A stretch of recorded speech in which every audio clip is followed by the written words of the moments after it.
In a past life, I had a job where I would operate at height, and this means we were constantly inspecting our equipment, especially our ropes. And on my team, whenever you found a damaged line, we would test its tensile strength, which is just the maximum stress a rope can withstand before breaking. And the way we would do this is by hooking the rope up to a dynamometer and a winch, and we'd crank it until the rope failed. And that would give us the number of newtons required to break the rope. Now we can take this analogy over to the human body in the context of sprinting, jumping, and plyometrics, because at the end of the day, soft tissue injuries are the result of too much tensile force because contraction implies linearity. Now, the most obvious parallel is, of course, with tendons, because we imagine tendons as these cables which transmit force from the muscle to the bone.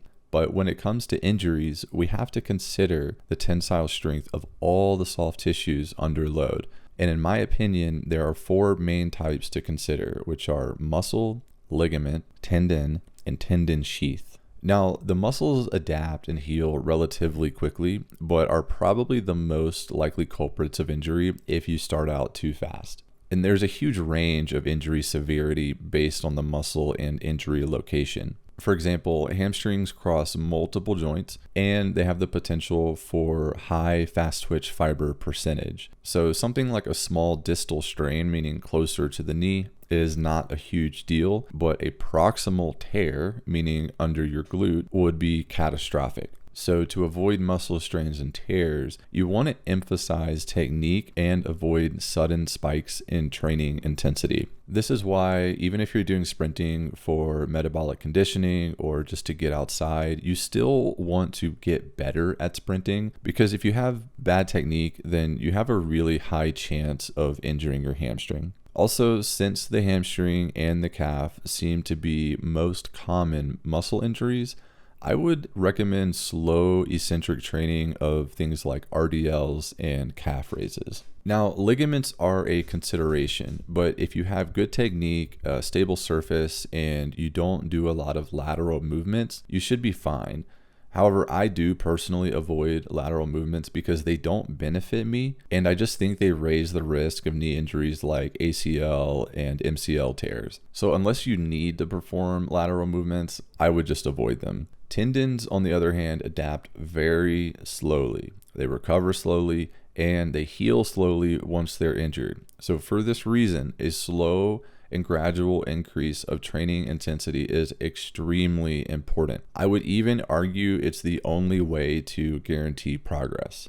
Also, tendons do not provide the same feedback as muscles when it comes to fatigue. You can't just keep jumping until your Achilles are starting to get sore. You should not be doing intense plyos if your tendons hurt, especially the Achilles, the patellar tendon below your kneecap, and the quad tendon above your kneecap. Finally, I want to mention the tendon sheath, because this is what gives me the most trouble personally. Thankfully, it's not even a huge deal since it's mainly just inflammation.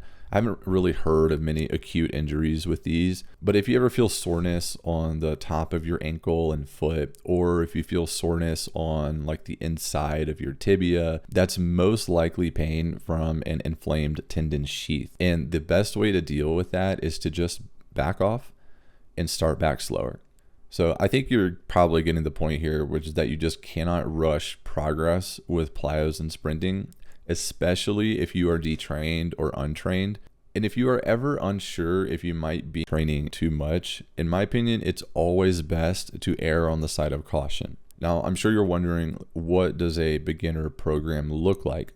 So part 2 is going to be a basic outline for introducing movements to build resilience and technique. So you can set yourself up for a long and consistent training period where you can make some serious progress.